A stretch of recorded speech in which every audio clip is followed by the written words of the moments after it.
नमस्कार दोस्तों, easy way learning channel पर एक बार आपका पुनः स्वागत है। आज हम भारतीय संविधान में शिक्षा संबंधी प्रावधान का अध्ययन करेंगे। Educational provisions in Indian constitution.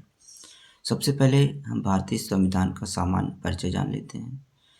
दोस्तों, स्वतंत्रता होने के बाद जैसा कि हम जानते हैं कि हमारा देश 15 अगस्त 1947 को अंग्रेजों से स्वतंत्र हुआ।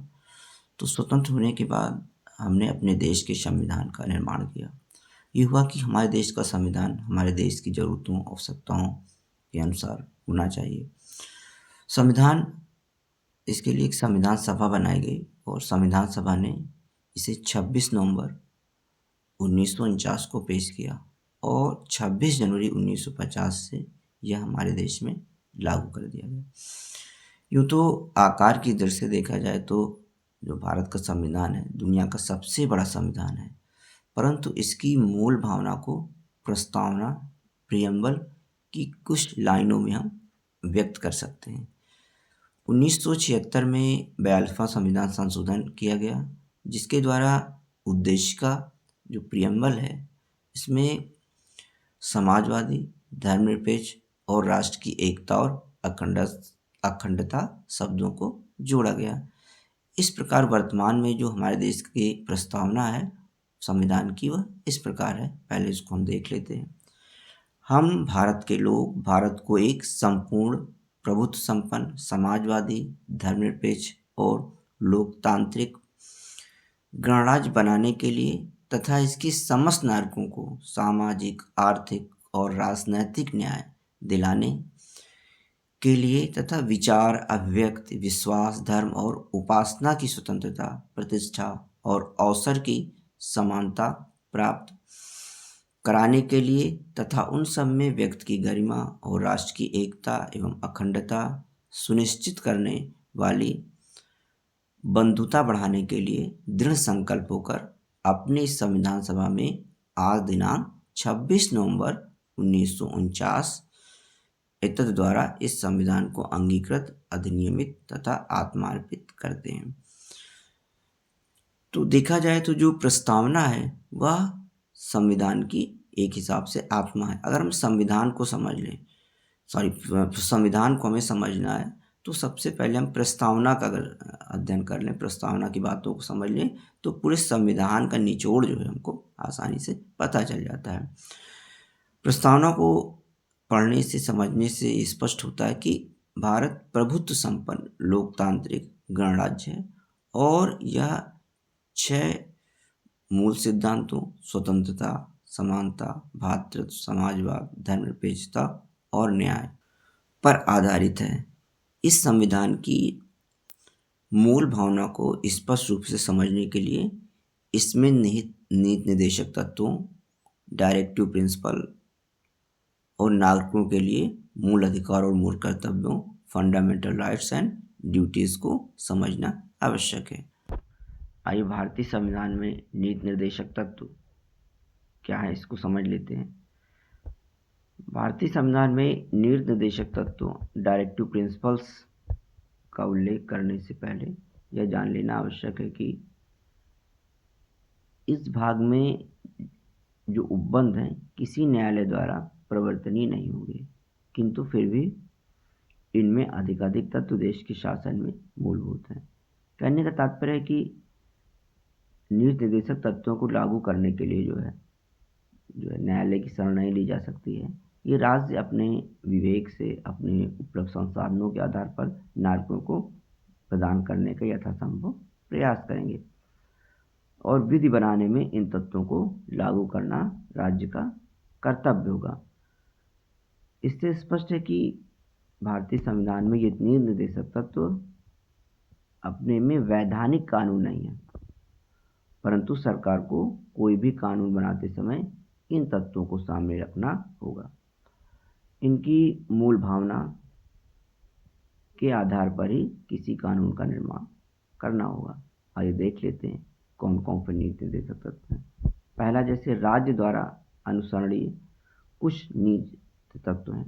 राज्य अपनी नीति का जो निर्माण करेगा तो कुछ तत्वों को ध्यान में रखेगा, जैसे कि पुरुष और स्त्री सभी नागरिकों को समान रूप से जीविका के पर्याप्त साधन उपलब्ध कराने के लिए प्रयास करेगा।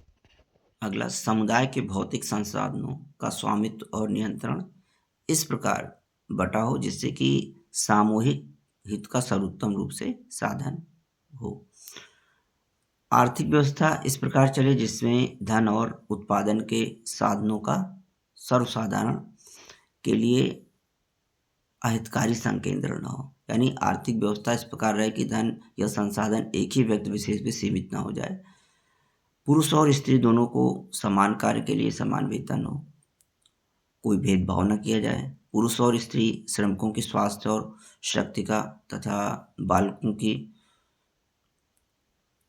अवस्था का दुरुपयोग न हो और आर्थिक आवश्यकताओं से विवश होकर नागरिकों को ऐसे रोजगारों में न जाना पड़े जो उनकी आयु या शक्ति के अनुकूल न हो। बालकों को स्वतंत्र और गरिमामय वातावरण में स्वस्थ विकास के अवसर मिले, सुविधाएं मिले और बालकों तथा अल्पवयस्क व्यक्तियों की शोषण से तथा नैतिक तथा आर्थिक परित्याग से रक्षा की जाए। और राज्य यह भी सुनिश्चित करेगा कि विधि व्यवस्था इस प्रकार काम करे कि समान अवसर के आधार पर न्याय सुलभ हो, न्याय में कोई भेदभाव न हो और यह विशिष्टता यह सुनिश्चित करने के लिए कि आर्थिक या किसी अन्य निर्योग्यता के कारण कोई नागरिक न्याय प्राप्त करने के अवसर से वंचित न होने पाए। और इसके लिए उपयुक्त विधान या स्कीम के द्वारा या किसी अन्य रीति से निःशुल्क विधिक सहायता की व्यवस्था भारतीय संविधान करता है। दूसरा, ग्राम पंचायतों का संगठन। राज्य ग्राम पंचायतों का गठन करने के लिए कदम उठाएगा और उनको ऐसी शक्ति एवं प्राधिकार प्रदान करेगा जो कि उन्हें स्वायत्त शासन की इकाइयों के रूप में कार्य करने की योग्यता बनाने के लिए आवश्यक हो। ग्राम पंचायतों के गठन का मुख्य उद्देश्य ये था कि जो है ग्राम पंचायतें जो है एक उसमें लोकतांत्रिक भावना का विकास हो और एक हिसाब से पंचायतों की सरकार हो और वो स्वयं जो है उनके जो विषय हैं उन पर निर्णय लें।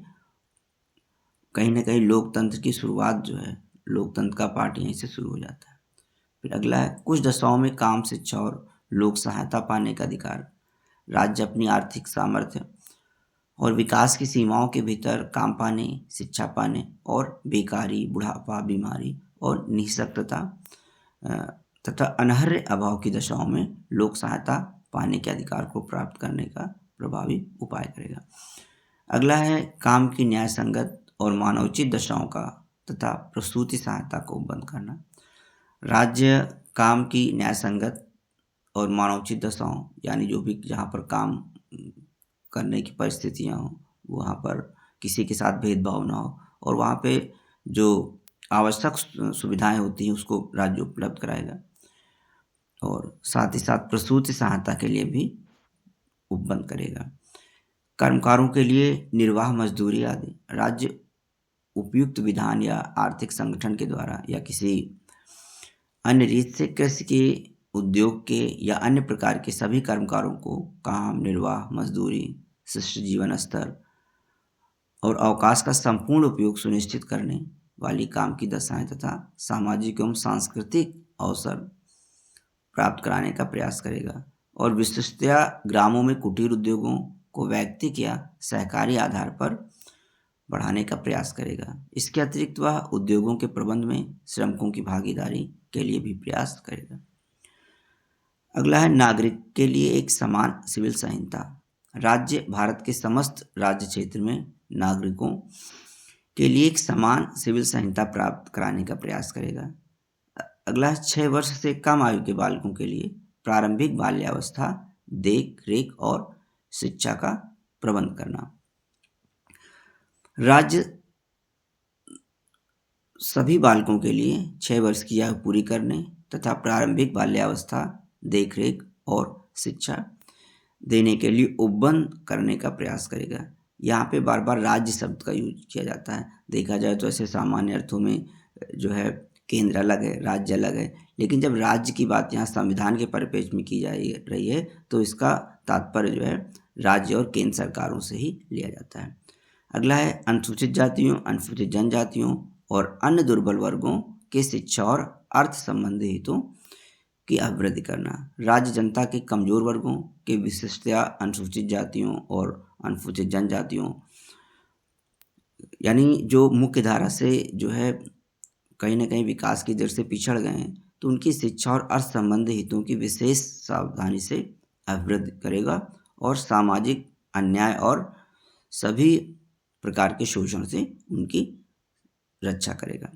अगला है पोषाहार स्तर, जीवन स्तर को ऊंचा करने तथा लोक स्वास्थ्य को सुधार करने का राज्य का कर्तव्य होगा। राज्य अपने लोगों के पोषाहार स्तर और जीवन स्तर को ऊंचा करने और लोक स्वास्थ्य के सुधार को अपने प्राथमिक कर्तव्यों में मानेगा और राज्य विशेषकर मादक पेयों और स्वास्थ्य के लिए जो भी हानिकारक औषधियों के औषधीय प्रयोग से भिन्न उपयोग का प्रतिषेध करने का प्रयास करेगा।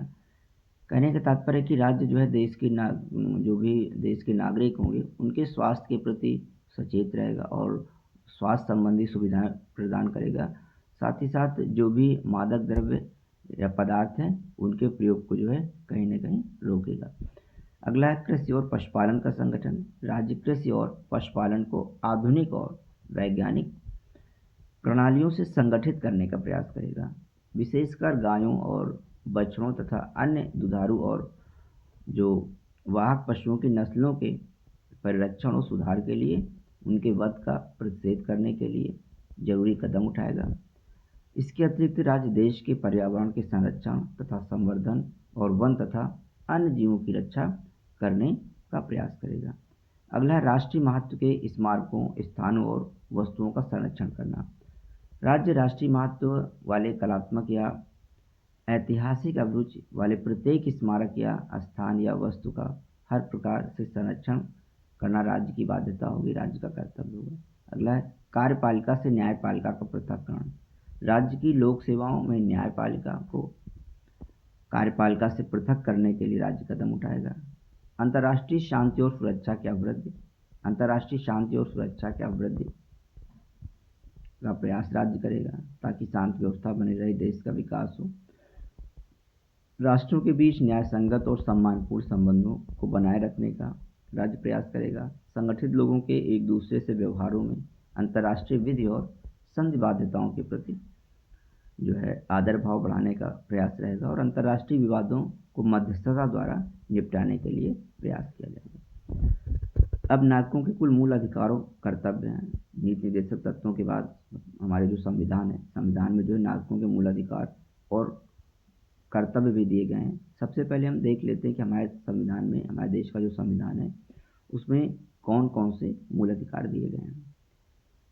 हमारे देश में जो हमारा देश का संविधान है उसमें अनुच्छेद 12 से लेकर के 35 तक नागरिकों के मूल अधिकारों का उल्लेख किया गया है और नीति निर्देशक तत्व जो है वो अनुच्छेद 36 से 51 तक दिए गए हैं।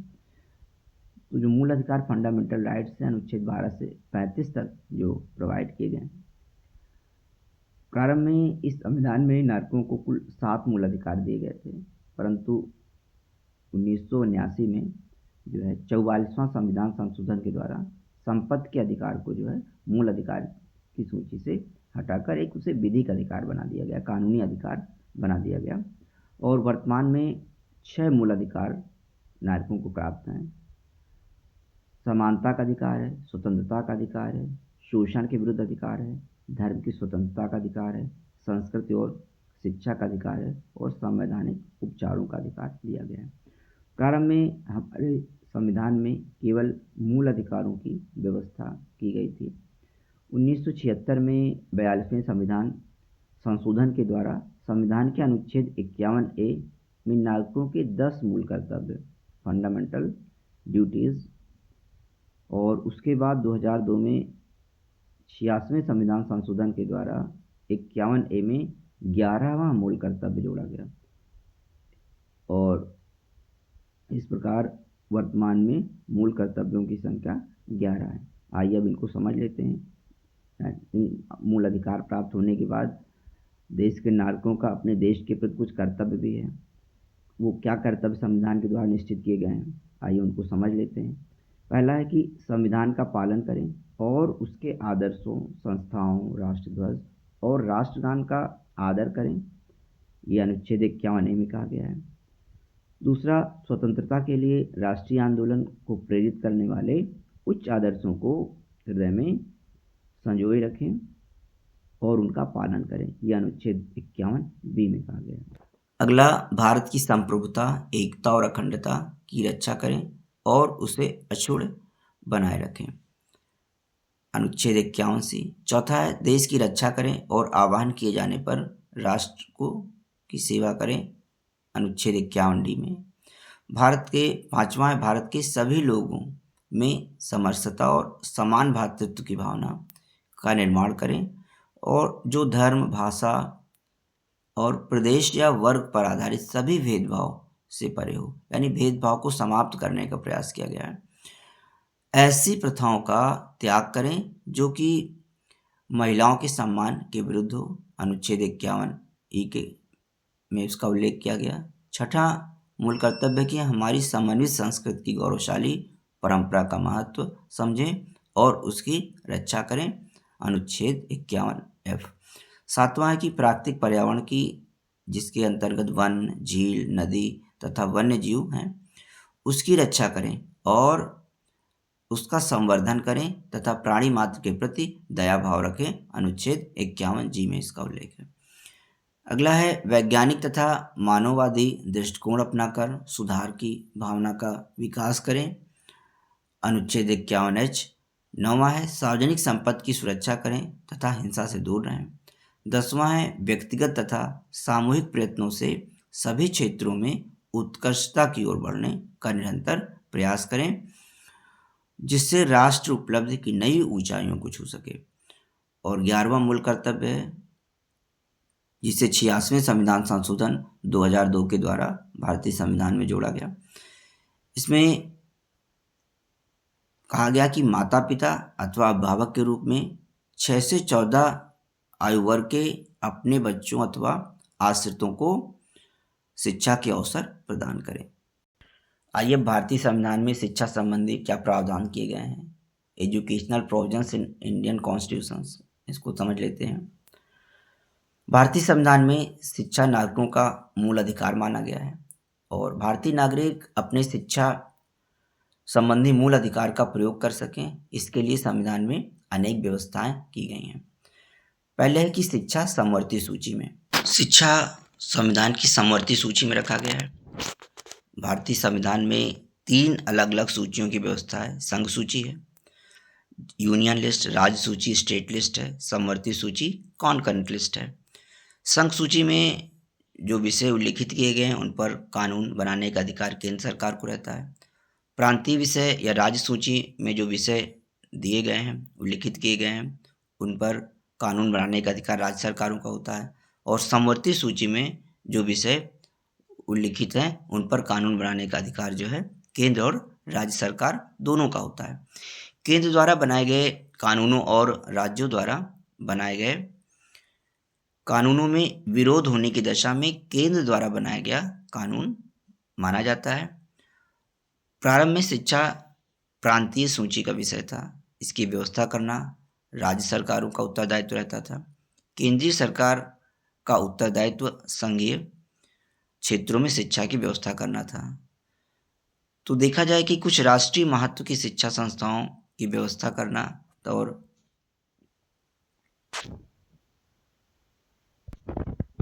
तकनीकी एवं उच्च शिक्षा के स्तरान को बनाए रखने तक ही केंद्र सरकार थी उसका अधिकार सीमित था।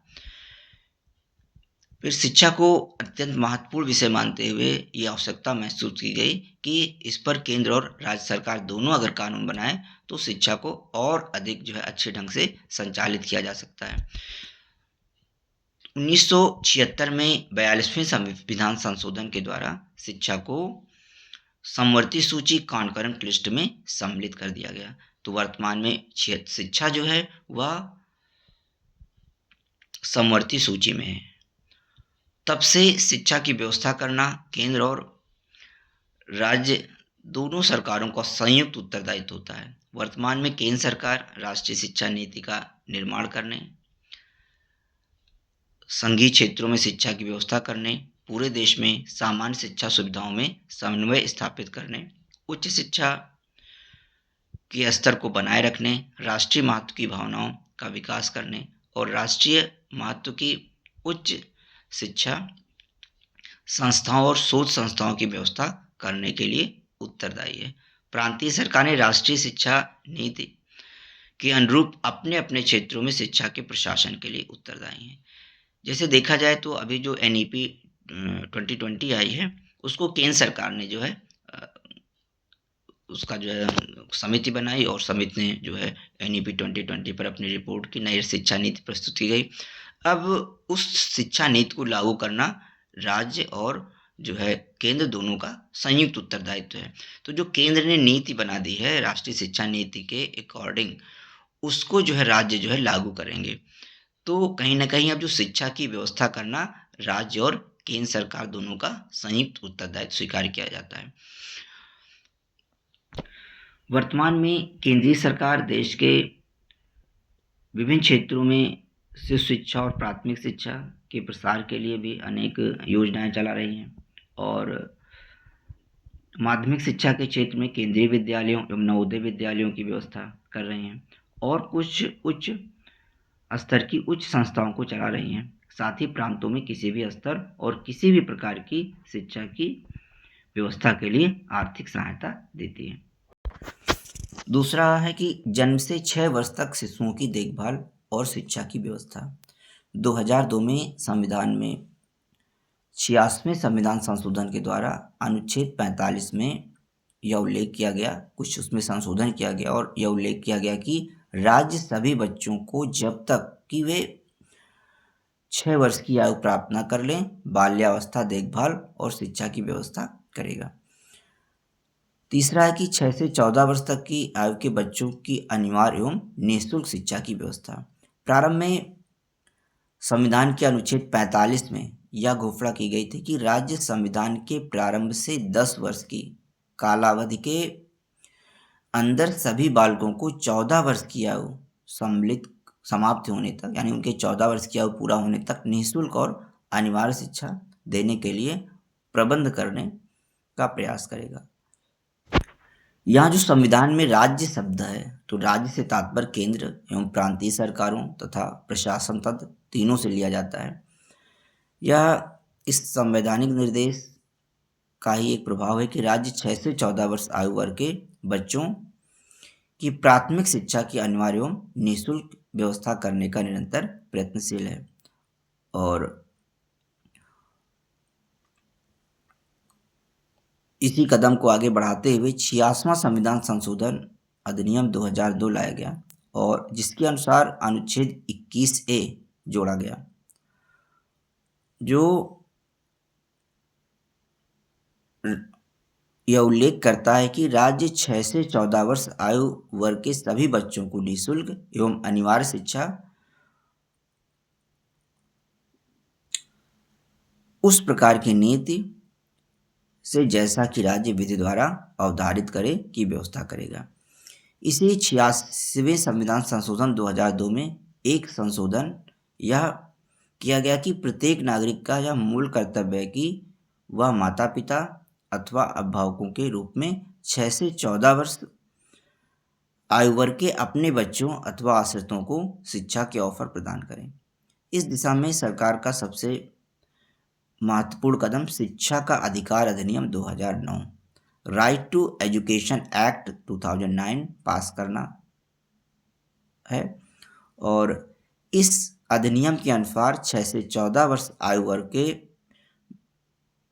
बच्चों को कक्षा 1 से कक्षा 8 तक की निःशुल्क एवं अनिवार्य शिक्षा प्राप्त करने का मूल अधिकार है। सरकार ने 2010 में इसे कानूनी रूप दिया और 1 अप्रैल 2010 को इसे कानून के रूप में लागू कर दिया। अगला है कि शिक्षा संस्थाओं में प्रवेश के समान अधिकार। संविधान के अनुच्छेद 29(2) में यह व्यवस्था की गई कि राज्य द्वारा पोषित अथवा राज्य निधि से सहायता पाने वाली किसी भी शिक्षा संस्था में किसी भी नागरिक को धर्म, मूल, वंश, जाति के आधार पर प्रवेश से वंचित नहीं किया जाएगा। वर्तमान में यह नियम वित्तविहीन वित्तपोषित मान्यता प्राप्त शिक्षा संस्थाओं पर भी लागू है और पब्लिक स्कूलों पर भी लागू है। अगला है स्त्री शिक्षा की व्यवस्था। स्त्री शिक्षा के संदर्भ में संविधान के अनुच्छेद 15(3) में यह प्रावधान किया गया है कि इस अनुच्छेद के किसी भी बात से राज्य को स्त्रियों और बालकों के लिए कोई उपबंध बनाने में कोई बाधा नहीं आएगी। अगला है समाज के कमजोर वर्ग, अनुसूचित जाति और अनुसूचित जनजाति के बच्चों की शिक्षा की विशेष व्यवस्था। संविधान में सर्वप्रथम अनुच्छेद 17 द्वारा अस्पृश्यता, अनटचेबिलिटी, छुआछूत को समाप्त किया गया और अनुच्छेद 46 में यह व्यवस्था की गई कि राज्य जनता के कमजोर वर्गों, विशेषतः अनुसूचित जाति और अनुसूचित जनजातियों की शिक्षा तथा अर्थ संबंधी हितों की विशेष सावधानी से उन्नति करेगा और सामाजिक अन्याय और सब प्रकार के शोषण से उनकी रक्षा करेगा। वर्तमान में प्राथमिक स्तर पर कमजोर वर्गों के सभी बच्चों को निःशुल्क शिक्षा के साथ पुस्तकें, पोशाक भी उपलब्ध कराई जाती है और साथ ही साथ छात्रवृत्तियां का भी प्रावधान किया गया है। माध्यमिक एवं उच्च शिक्षा स्तर पर इनके लिए छात्रवृत्तियों के साथ साथ आरक्षण भी सुनिश्चित किया गया है। अगला है अल्पसंख्यकों की शिक्षा की विशेष व्यवस्था। अल्पसंख्यकों की शिक्षा के संबंध में संविधान के अनुच्छेद 30 में 2 प्रावधान किए गए हैं, जैसे कि पहला है धर्म या भाषा पर आधारित सभी अल्पसंख्यक वर्गों को अपनी रुचि की शिक्षा संस्थाओं की स्थापना और प्रशासन का अधिकार अनुच्छेद 30(1) के अंतर्गत दिया गया है। इस समय जो मदरसा वगैरह संचालित है वो कहीं ना कहीं जो है अल्पसंख्यक को जो अधिकार अनुच्छेद 30(a) है इसी के आधार पर संचालित है। अगला शिक्षा संस्थाओं को सहायता देने में राज्य किसी विद्यालय के विरुद्ध इस आधार पर भेदभाव नहीं करेगा कि वह धर्म या भाषा पर आधारित किसी अल्पसंख्यक वर्ग के प्रबंध में है। अनुच्छेद 30(2) में यह प्रावधान किया गया है।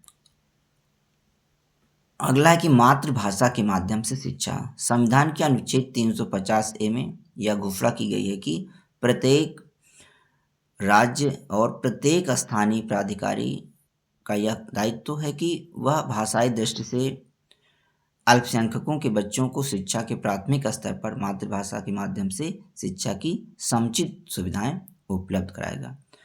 वर्तमान में देखा जाए जो NEP 2020 है उसमें तो मातृभाषा से शिक्षा उपलब्ध कराने का संवैधानिक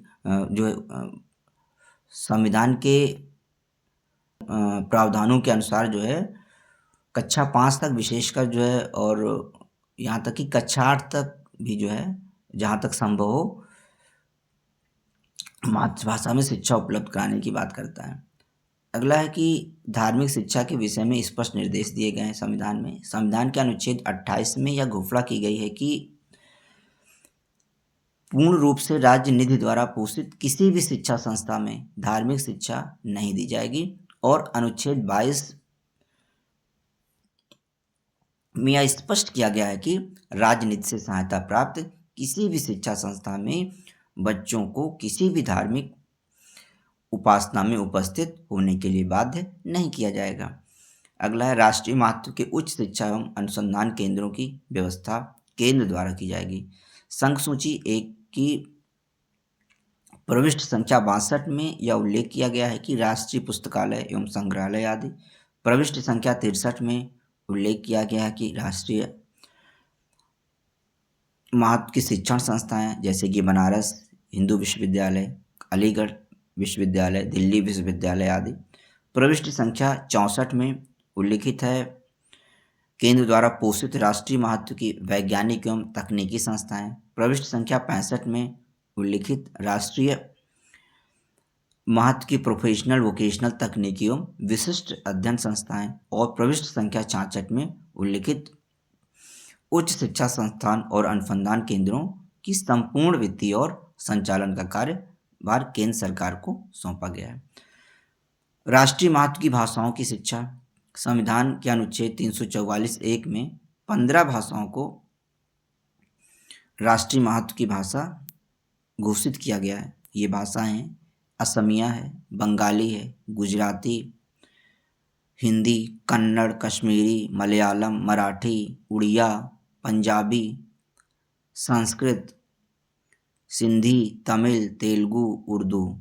आगे चलकर संविधान संशोधन द्वारा कोंकणी, मणिपुरी, डोगरी, बोगो, मैथिली, संथाली, नेपाली को भी मान्यता प्रदान कर दी गई। इस प्रकार वर्तमान में जो है राष्ट्रीय महत्व की दृष्टि से जो है भारतीय संविधान में 22 भाषाओं का उल्लेख किया गया है। साथ ही संविधान में यह भी प्रावधान किया गया है कि जो है राज्य इन भाषाओं के विकास के लिए आवश्यक कदम उठाएगा। अगला है राष्ट्रभाषा या राजभाषा हिंदी का विकास करना। संविधान के अनुच्छेद 343 में हिंदी को संघ की राजभाषा घोषित किया गया है और साथ ही अनुच्छेद 351 में इसके विकास के लिए विशेष प्रयत्न करने की व्यवस्था की गई है और कहा गया है कि हिंदी भाषा का प्रसार एवं वृद्धि करना, उसका विकास करना, जिससे वह भारत की संस्कृति में सब तत्वों को अभिव्यक्ति का माध्यम हो सके और उसकी आत्मीयता में हस्तक्षेप किए बिना हिंदुस्तानी एवं अष्टम अनुसूची में उल्लिखित अन्य भारतीय भाषाओं के रूप, शैली और पदावली को आत्मसात करते हुए एवं जहां आवश्यक एवं वांछनीय हो वहां उसके शब्द भंडार के लिए मुख्यतः संस्कृत से और गौरतः अन्य भाषाओं से शब्द ग्रहण करना सुनिश्चित करना संघ का कर्तव्य होगा। आइए अब हम लोग कुछ ऑब्जेक्टिव क्वेश्चंस करने का प्रयास करते हैं जिससे पता चले कि विषय वस्तु कितना हम लोग समझ पाएं। पहला प्रश्न है कि संविधान में राज्य से क्या तात्पर्य है। पहला ऑप्शन है केंद्र सरकार से, दूसरा है प्रांतीय सरकार से, तीसरा है प्रशासन से, चौथा केंद्रीय एवं प्रांतीय सरकारें और प्रशासन से। तो जो संविधान में राज्य का तात्पर्य है उसका तात्पर्य केंद्रीय एवं प्रांतीय सरकारें और प्रशासन से लिया गया है। दूसरा प्रश्न है कि 14 वर्ष के बच्चों की अनिवार्य एवं निःशुल्क शिक्षा का निर्देश संविधान के किस अनुच्छेद में किया गया है। ऑप्शन दिए गए हैं। पहला है 40वें अनुच्छेद, दूसरा 42वें, तीसरा 45वें और चौथा ऑप्शन है 46वें। तो 14 वर्ष तक के बच्चों का अनिवार्य एवं निःशुल्क शिक्षा की जो व्यवस्था है वह 45वें अनुच्छेद में इसका प्रावधान किया गया है। तीसरा प्रश्न है कि शिक्षा को समवर्ती सूची में कब लाया गया। 1950 में लाया गया, दूसरा ऑप्शन 1952 में लाया गया, तीसरा ऑप्शन 1976 में लाया गया, चौथा ऑप्शन 1986 में लाया गया। शिक्षा को समवर्ती सूची में कब लाया गया। शिक्षा को समवर्ती सूची में 1976 में 42वें संविधान संशोधन के द्वारा लाया गया। अगला है शिक्षा को समवर्ती सूची में किस संविधान संशोधन के द्वारा लाया गया। शिक्षा को समवर्ती सूची में 42वें संविधान संशोधन के द्वारा लाया गया। इस प्रकार हमने जो है भारतीय संविधान का संक्षिप्त परिचय जानते हुए और भारतीय संविधान में शिक्षा संबंधी क्या प्रावधान किए गए हैं इसको हमने जाना और समझा। उम्मीद करती हैं वीडियो परीक्षाओं की तैयारी करने या एक देश के नागरिक, जागरूक नागरिक होने के नाते इसको जानना और समझना अति आवश्यक है। धन्यवाद।